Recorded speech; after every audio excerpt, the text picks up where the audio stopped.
بسم اللہ الرحمن الرحیم۔ السلام علیکم۔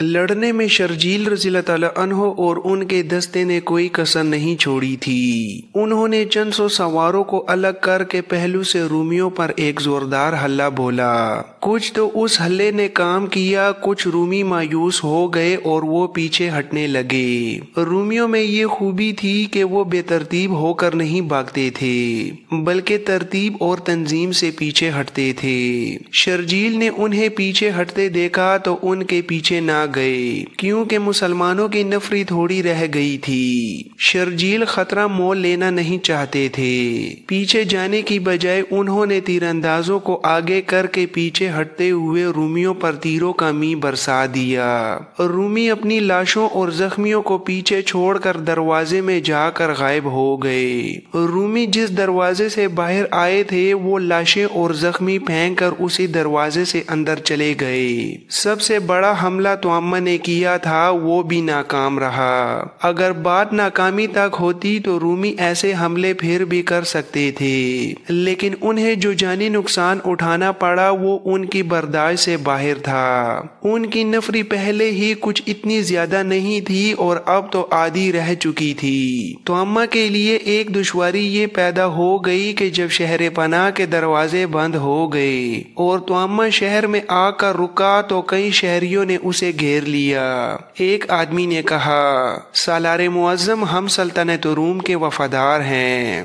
ہم نہیں چاہتے کہ روم کی شہنشاہت کو مزید نقصان پہنچے۔ ہم پہلے ہی عرض کر چکے ہیں کہ مسلمانوں کے ساتھ صلح کی بات کی جائے۔ شہریوں میں جو بے چینی اور بدامنی پھیل چکی ہے اسے آپ نہیں دیکھ رہے۔ ایک اور نے کہا، فوج جو نقصان اٹھا چکی ہے وہ آپ کے سامنے ہے اور آپ خود بھی زخمی ہیں۔ خطرہ یہی ہے کہ شہری جو اب نیم فاقہ کشی تک پہنچ گئے ہیں اپنی ہی فوج کے لیے نقصان کا باعث بن جائیں گے۔ توامہ جابر قسم کا سالار تھا، اس کی دلیری اور عزم کی پختگی میں کوئی شک نہیں تھا، لیکن اس کی حالت یہ ہو گئی تھی کہ جو شہری اس کے ساتھ بات کرتا تھا وہ اس شہری کی طرف دیکھنے لگتا تھا۔ یہ وہ توامہ تھا جو کسی کی بات برداشت نہیں کرتا تھا۔ اس کے چہرے کے تاثرات میں شکست صاف نظر آ رہی تھی۔ اس نے اپنی اس آنکھ پر ہاتھ رکھ لیا جس کے اندر تیر کا ایک ٹکڑا موجود تھا اور اوپر پٹی بندھی ہوئی تھی۔ صاف پتہ چلتا تھا کہ اسے یہ زخم پریشان کر رہا ہے۔ اس نے ہاری ہوئی آواز میں کہا، مجھے سوچنے دو، میں صلح کر لوں گا لیکن کوئی ایسی شرط نہیں مانوں گا جو روم کی شہنشاہت کی تذلیل کا باعث بنے۔ دراصل توامہ ذہنی طور پر شکست تسلیم کر چکا تھا۔ اس کے سامنے اب یہی ایک مسئلہ رہ گیا تھا کہ کوئی ایسی صورت پیدا ہو کہ مسلمانوں کے ساتھ باعزت سمجھوتا ہو جائے۔ مورخوں کے بیانات کے مطابق اسے کسی نے یہ بتایا تھا کہ مسلمانوں کے نائب سالار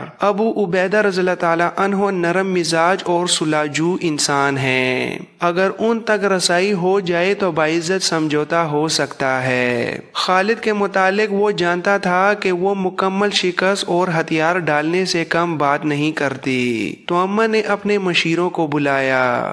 باہر مسلمانوں کی کیفیت یہ تھی کہ ان کے حوصلے بڑھ گئے تھے اور وہ للکار رہے تھے کہ رومیوں شہر ہمارے حوالے کر دو، لیکن شہر میں داخل ہونے کا کوئی ذریعہ نظر نہیں آتا تھا۔ خالد نے فیصلہ کر لیا کہ مجاہدین کو ایک دو دن آرام کے لیے دے کر شہر کے دروازے توڑنے کی یا دیوار میں سرنگ لگانے کی کوشش کریں گے۔ صبح طلوع ہوئی تو اللہ نے ایک غیر مسلم کو خالد کے سامنے کھڑا کر دیا۔ یہ ایک یونانی تھا جس کا نام یونس ابن المرکز تھا۔ وہ رات کے وقت جب رومی اندر بیٹھے اپنے زخم چاٹ رہے تھے شہر کی دیوار سے ایک رسے کے ذریعے اترا تھا۔ اس نے کہا کہ وہ ایک لڑکی کو حاصل کرنے کے لیے اپنی جان کا خطرہ مول لے کر آیا ہے۔ یہ لڑکی بھی یونانی تھی اور یہ 18 ستمبر سن 634 بمطابق 19 رجب 13 ہجری کا واقعہ ہے۔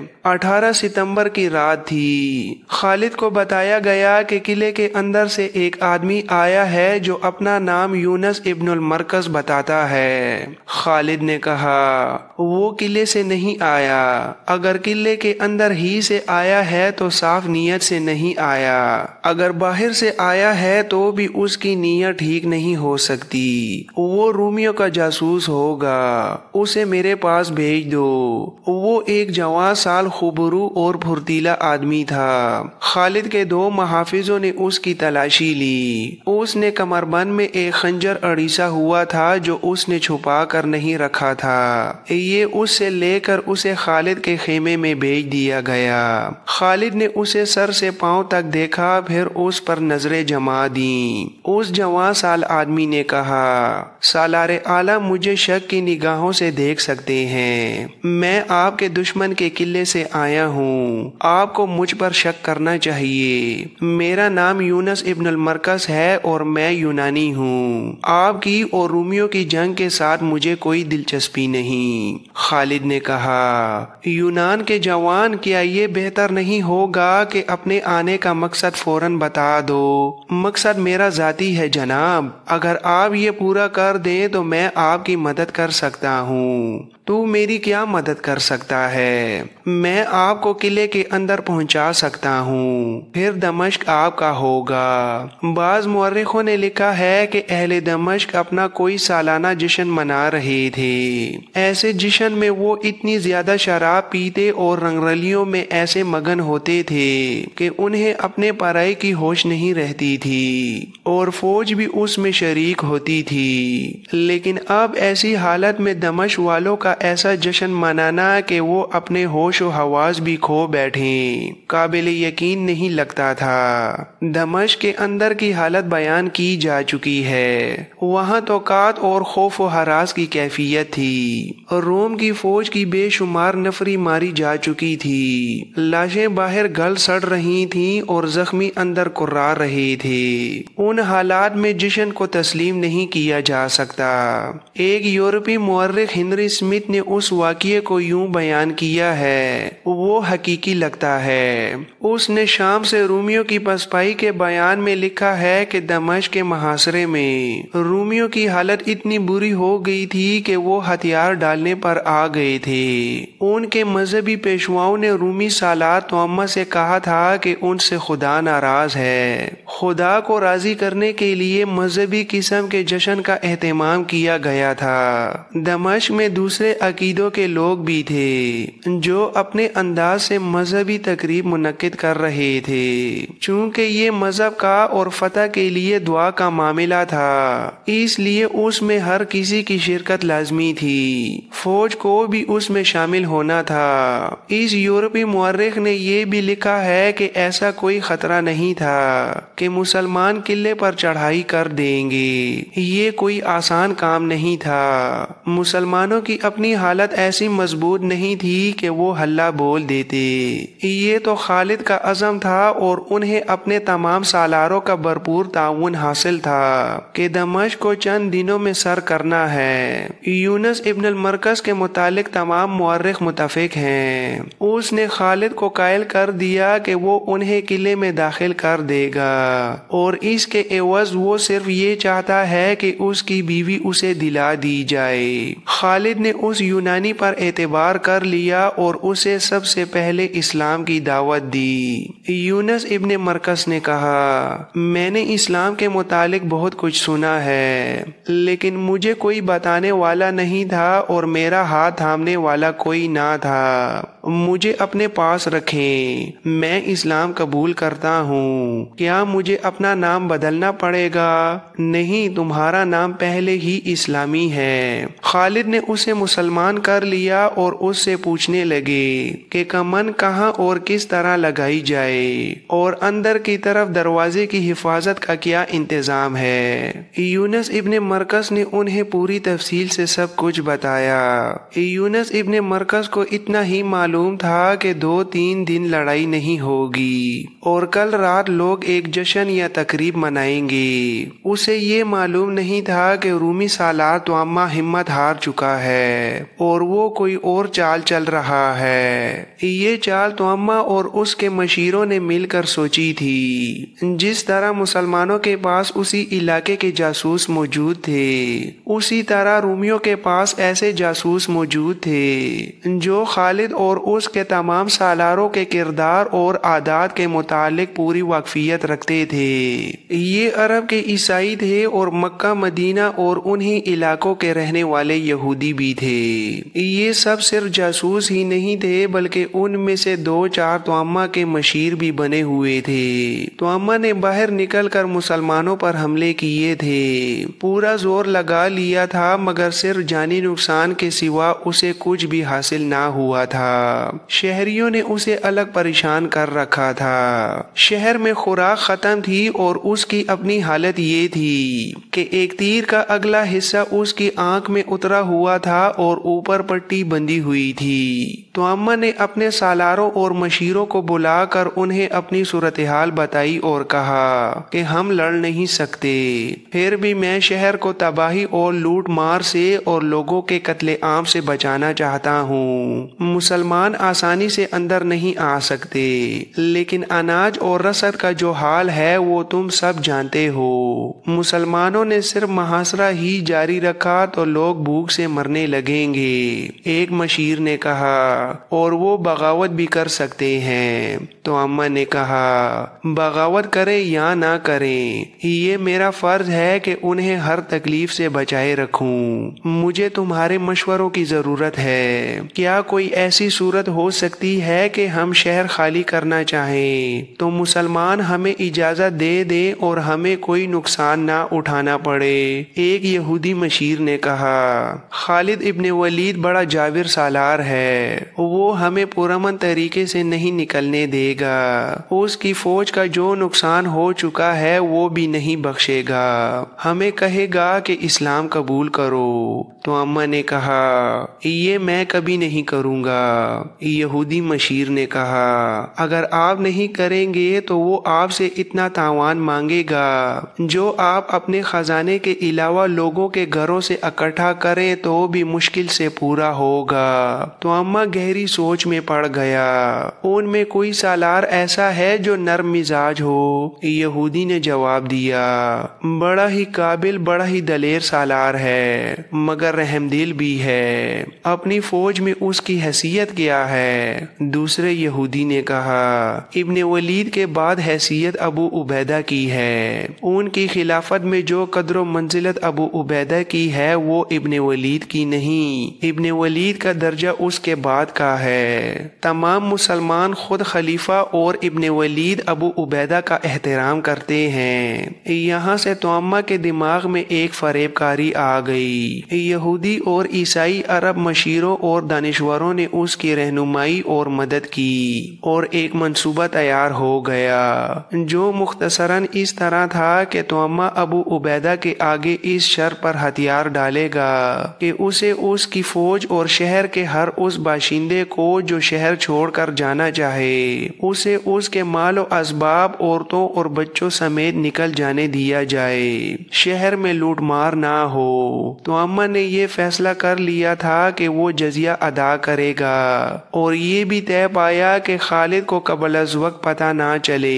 ये मंसूबा इस बुनियाद पर बनाया गया था कि अबू उबैदा शहर के उस दरवाजे बाबे जाबिया के सामने अपने दस्तों के साथ थे जो उस दरवाजे बाबुल शर के बिलमुकाबिल था। दोनों दरवाजों के दरमियान पूरा शहर हायल था और फासला 1 मील से कुछ ज्यादा था। तो अम्मा आसानी से अपने इलीची अबू उबैदा के पास भेज सकता था। तो अम्मा ने ये कॉन्फ्रेंस उस रात से 2-3 रातें पहले मुनक्किद की थी जिस रात यूनस इब्ने मरकज खालिद के पास आया था। अगली रात का वाकिया है। खालिद काका और एक बड़े बहादुर मुजाहिद मज़ऊर बिन अद्दी शहर पनाह के दरवाजे बाबुल शिर्क से कुछ दूर खड़े थे। उनके हाथों में रस्से थे। दीवार के साथ लगे 100 मुजाहिदीन खड़े थे। ये सारे लश्कर में से चुने हुए निडर और ज़हीन मुजाहिदीन थे। यूनुस इब्ने मरकज़ खालिद के साथ था। उसने खालिद को ये जगह बताई थी और रस्से के जरिए यहीं से उतरा था। खालिद अपनी जिंदगी का बहुत बड़ा खतरा मोल ले रहे थे। वो सिपहसालार थे, उन्हें ऊपर नहीं जाना चाहिए था। पकड़े जाने का इम्कान था, मारे जाने का खतरा था, लेकिन इस खतरे में वो किसी और को नहीं डालना चाहते थे। उन्हें एतमाद था कि उनके ना होने से मुजाहिदीन में बददिली नहीं फैलेगी और अबू उबैदा उनकी जगह ले लेंगे। ये फैसला पहले ही हो चुका था कि खालिद की गैर हाजिरी में सालारे आला अबू उबैदा होंगे। खालिद ने अपने हाथ से कमंद ऊपर फेंकी। दीवार की बुलंदी 13-14 गज थी। कमंद दीवार के ऊपर अटक गई। उन्होंने कुछ देर इंतजार किया। दीवार पर कोई हरकत ना हुई, जिसका मतलब ये था कि ऊपर कोई नहीं था। अगर कोई था भी तो उसे पता नहीं चला था कि दीवार पर कमंद फेंकी गई है। खालिद ने अपने आप को मजीद खतरे में यूं डाला कि सबसे पहले खुद कमंद के जरिए ऊपर गए। उनके पीछे काका और मजूर ऊपर गए। ऊपर कोई भी नहीं था। दीवार का ये हिस्सा शहर से कुछ दूर था। शहर की आवाजों से पता चलता था कि लोग जाग रहे हैं और किसी तकरीब में मसरूफ हैं। खालिद को यकीन आ गया कि यूनुस इब्ने मरकज़ उन्हें धोखा नहीं दे रहा। उन्होंने दीवार यानी शहर की फसील के साथ 2-3 रस्से बांध कर नीचे लटका दिए, जो वो इसी मकसद के लिए साथ ले गए थे। उनके 100 मुजाहिदीन में से 50 उन रस्सों से ऊपर चले गए। यूनुस इब्ने मरकज़ भी उनके साथ गया। वो खालिद का गाइड था। खालिद ने उन जानबाजों में से कुछ को इस काम के लिए दीवार पर बिठा दिया कि रूमी फौज के आदमी अगर ऊपर आ जाएं तो उन्हें खत्म कर दें, लेकिन खामोशी से, ताकि शहर में किसी को कुछ पता ना चले। हर काम खामोशी से करना था। खालिद ने काका और मजूर को अपने साथ रखा और 50 जानबाजों में से बाकी को अपने साथ फसील से उतार कर ले गए। जूं ही वो दीवार से उतरे उन्हें किसी की बातें सुनाई दी। यूनुस इब्ने मरकज़ ने खालिद के कान में सरगोशी की। रूमी सिपाही, मैं इनकी जबान समझता हूँ, इन्हें इनकी जबान में रोब से कहो कि जल्दी चलो। खालिद ने यूनुस इब्ने मरकज़ से कहा और अपने जानबाजों से कहा, तलवारें निकाल लो और इतनी तेजी से वार करने हैं कि रूमियों को मुंह से कोई आवाज निकालने की मोहलत ना मिले। यूनुस इब्ने मरकज़ ने फौजी अफसरों की तरह बड़े रोब से रूमी सिपाहियों को बुलाया। उनके आने तक खालिद के जानबाज घेरे की तरतीब में हो गए। रूमी सिपाही कमो बेश 40 थे। वो दौड़े आए। रात का वक्त था। चांद आधी रात के लगभग उफक से उठता था। जब रूमी सिपाही आ रहे थे उस वक्त चांद शहर की फसील से ऊपर आ गया था। रूमी सिपाही खालिद के जानबाजों को अपने आदमी समझे होंगे। वो करीब आए तो मुसलमान जानबाज सवारों से उन पर टूट पड़े। उनमें से 7-8 ने तलवारें निकाली और मुकाबले की कोशिश की, लेकिन मारे गए। मगर खामोशी टूट गई। 2-3 रूमी सिपाहियों ने जख्मी होते ही बड़ी ऊंची आवाजों में शोर बर्पा किया कि मुसलमान किले में दाखिल हो गए हैं। खालिद ने कहा, अब दरवाजा फौरन खुलना चाहिए। रूमी फौज को आने में ज्यादा वक्त नहीं लगेगा। मेरे पीछे आओ। जहां दरवाजा था वहां ड्योढ़ी थी। खालिद अपने जानबाजों से आगे थे। वो दौड़ते हुए दरवाजे वाली ड्योढ़ी में गए। वहां सिर्फ 2 रूमी सिपाही थे जिनके हाथों में बुर्चियां थीं और वो शोर सुन चुके थे, इसलिए मुकाबले के लिए तैयार थे। लेकिन खालिद ने उन्हें मुकाबले की ज्यादा मोहलत ना दी। एक को खालिद ने और दूसरे को काका ने मार डाला। दरवाजा खोलो, खालिद ने हुक्म दिया, और ज्यादा आदमी बाहर तैयार रहो, रूमी आ रहे हैं। दरवाजे के अंदर की तरफ बड़े वजनी ताले लगे हुए थे और बड़ी जंजीरें बांधकर दरवाजे को मुस्तहकम किया हुआ था। बड़ी मुश्किल से ताले तोड़े गए और जंजीरें भी उतार ली गईं। खालिद दरवाजा खोलकर बाहर निकले। उनके बाकी 50 जानबाज बाहर खड़े थे।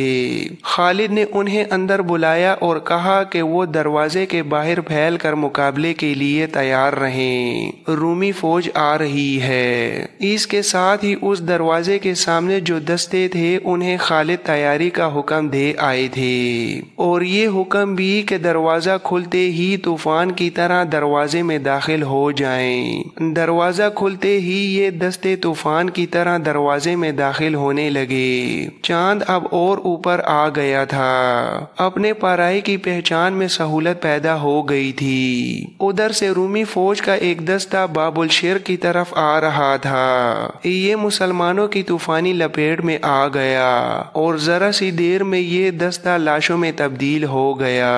दमिश्क की तमाम तर रूमी फौज फसील की तरफ दौड़ी और जिन दस्तों को जिन दरवाजों की जिम्मेदारी दी गई थी वो तकसीम होकर उन दरवाजों के सामने चले गए। सारे शहर में भगदड़ मच गई। शहरी पहले ही डरे हुए थे और वो भाग नहीं सकते थे। दरवाजे बंद थे और वो अपनी कीमती चीजें इधर उधर छुपा रहे थे।